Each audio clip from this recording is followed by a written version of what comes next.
Alright guys, and welcome back to YoSpilt. So, tonight is a video that's been long due. I kind of haven't really shown much of this car on the channel since I started messing with it. But let me turn the camera around and show you what we're going to get into tonight. So, this is our Dodge Neon ACR Coupe. If this is your first time watching YoSpilt and you haven't seen this car before, welcome to the channel. Hope you guys enjoy the Neon content. This is a fully built 2-liter. It used to have a built transmission in it. It was damaged. We had it rebuilt, so we have it back now. So we need to swap that out as well as swapping the turbo. This car has a built 2-liter. This thing should make somewhere in the 300 to 400 horsepower range. As you can see, there is no turbo. The piping and everything is there, but the turbo actually exploded. So I was dyno tuning this thing. It is on Megasquirt. It has everything you could possibly do to it. Coils, camber adjustments. It's caged, has an Aeromotive A1000. And this is basically my favorite Neon of all. I know that's hard to say as a Honda guy, but I love this car. I drove it around. It has had a few issues here and there, but the biggest issue was, of course, the turbo exploding and the stock transmission going back in. But in this video, I will try to swap the trans for you guys, put the turbo back in, get this thing running, and next video or 2 videos from now, I'm going to get it back on the dyno and see what kind of power we can make on the Megasquirt. So hope you guys enjoy and stay tuned. So the turbo that was on the car before, here is the center housing with everything actually removed, was a 56 millimeter Garrett ball bearing turbo. As you can see, there's a little bit of heat in this thing. The ball bearings actually came apart and the impeller blade bolt broke. We also had an exhaust leak, so we were going to have problems anyways. But here is the manifold, the new turbo, the downpipe, and the recirculated wastegate. This is a 60-62. This is the eBay Rev 9 version, but just wanted to mock it up on the manifold, and then I just got the new feed and return in so we can get this thing working. But hopefully this turbo will kill some of the torque down low so we can make a little more top end power. I want to see this car make over 350 wheel horsepower. So this was the turbo I actually went with to make it a little safer on the bottom end. And let's get to it. All right, guys, so the first step of getting the Neon back to 100% is I got the manifold off the turbo, got the downpipe off, got all the bolts, the feed line, the return line. It actually matches up with the stuff on the car. But the reason that I'm showing you is this over here. So, since that manifold gasket was blown, I actually have never had luck with these gaskets in between the turbo and manifold, so I usually just do metal to metal. But what I do is I just get me a 2x4, get a piece of 180 sandpaper, put this flat on here, and I just make sure that this flange and the turbo flange is 100% flat, using a cross patch like this sanding pattern. And you can see I started right here. The side that wasn't blown cleaned up already, but the side that was blown over here, you can see how it's still dark. So I'm gonna have to sand this down a little more, and then I'm gonna do the same process to the turbo to make sure that both of these flanges are perfectly flat and machined so that we have no leaks in between the manifold. So let me get the sanding for a little bit. I'll get back to when we start putting this onto the car. So like I was saying, this car literally has everything. It even has these titanium header studs. You can see right here the nut and the washer that comes with them. But I got the downpipe down in there. I got the turbo down in there. I got the manifold on. So now I'm going to install the rest of these. And then I'll get to bolting the turbo up, get the bolt and the downpipe up, put the turbo feed, the turbo return. This car also has a EGT sensor right there. So when I'm inside tuning, I can see how hot the cylinder, I believe 2, is getting. It just helps you with tuning so you don't get the back pressure of the turbo and the heat into the manifold way too much and hurt the exhaust valves. So this car is kind of set up to be very easy to tune and also very easy not to blow up. If you see any of the crazy sensors or sensors go any crazy numbers, just let off and save the car. You don't need to blow it up for no reason. So let me get the manifold on, turbo on, downpipe on, and then I might actually just start it up just to make sure there's no leaks, and then we'll get to working on the transmission side of things. Well guys, we've ran into two issues so far that I've had to modify things to make this much larger turbo fit. So the first thing is our oil pressure sending unit for the gauge inside the car hits the front housing of the turbo. There's no possible way to make that thing fit on there, so I just plugged the hole with a NTP plug, and then our rear 3-bolt shock bracket. As you can tell, I had to cut a good chunk of the lip off of it. I actually didn't have to cut any of the bracket itself, just this whole lip right here, because it was contacting with the front housing of the turbo. Right there's the lip itself. So I threw a little black paint on it so we don't get no rust up here in Pennsylvania. And yeah, the turbo's mounted, all the bolts are tight, wastegate's mounted, bolts are tight. I'm gonna get to mounting the downpipe. I need to put the O2 sensor, oil feed and oil return, and then we should be able to start this thing up for the first time with the 62 Rev 9 turbo. This is a billet wheel upgrade.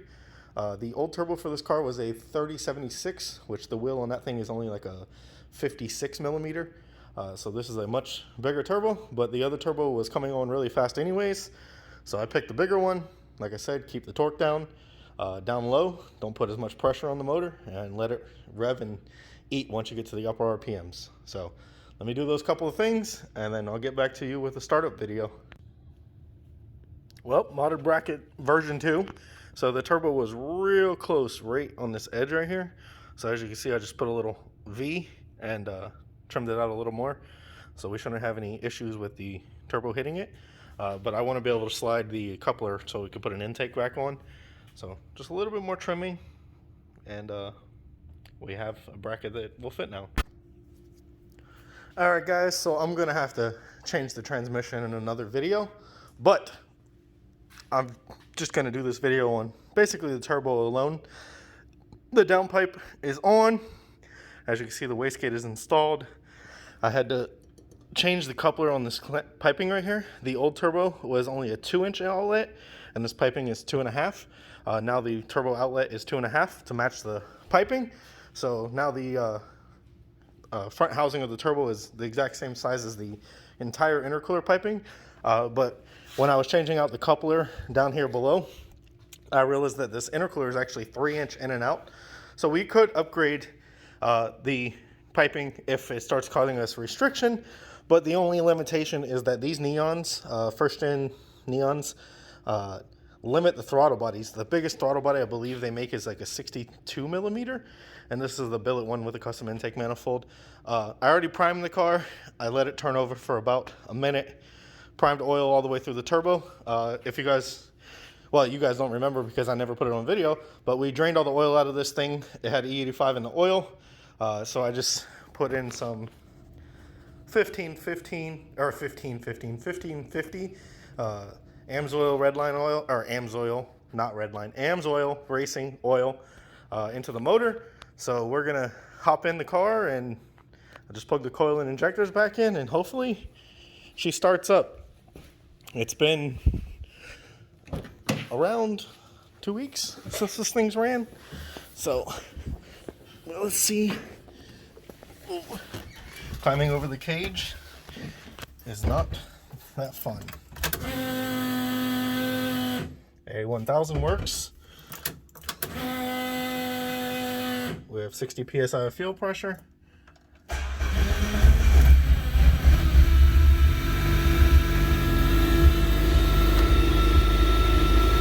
I did put the wideband back in the hole, so as you can see, she's extremely rich. But when I was tuning this car, I did have it idling around 12 to 1400 RPMs. Right there. I did unplug the oil pressure gauge like I was telling you.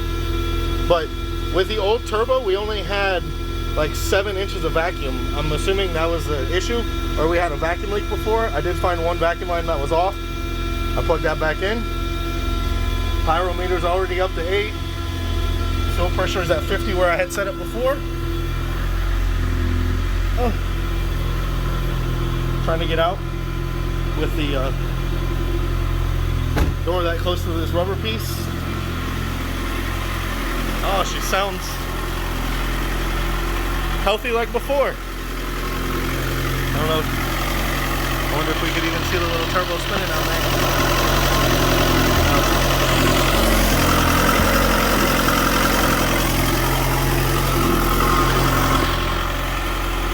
But the ACR is back alive. She actually sounds pretty good. Well guys, that will wrap up the video. So, like I said, with this car right here, I haven't really put it on the channel too much. It is a completely caged, basically road race Neon. I'm going to be drag racing it. I still do have the transmission to install. If you guys want to see a video on that, leave that down in the comments below. But tonight was all about the turbo install. I got it to fit with the old downpipe and wastegate dump that is recirculated, so the car will be nice and quiet. When the wastegate opens, it'll be going through the muffler and everything. And it should make somewhere in the 400 horsepower range. I don't know on pump gas what my limitations will be. It's on 1000cc injectors. I do not plan on trying to send the motor. There's no real reason. The motor's been together for a long time. So with some good oil, some good tuning, and a decent amount of boost, I hope to make, like I said, mid 300s to 400s. The car is light. It is only like, I think 2,300 pounds. It is completely gutted in the interior. There's nothing under the dash. There's no heater core. There's nothing under the dash. The only thing under there is the wiring, the dash, the Mega Squirt, the boost. I think it has a 4-bar map sensor, if I remember when I was tuning it. And that's it. So carbon hood, carbon trunk. It does have a decent cage in it. But I did put full door panels, full factory seats back in it. It does have harnesses. I do plan on throwing a factory style seatbelt so I can go to the track and be teched in to at least go 1150. Once it starts going faster than that, of course I will throw harnesses in it. But for now, 60-62 Rev 9 billet wheel turbo on a 2-liter fully built Neon motor. The cams are small, so you don't really hear it lope too much, and I do have it pretty, I wouldn't say lean, but I do have it pretty dialed at idle. I did tune this thing, and I tuned the map all the way up until boost, so I had all the driving and everything tuned, and then the turbo decided to explode. So, hope you guys enjoyed the video. Hope you guys like the Neon content, because we have 2 more. So, I'll get into those maybe in the next video. I actually need to get to the GSR. I do plan on putting a stock motor GSR with head studs together to race against this.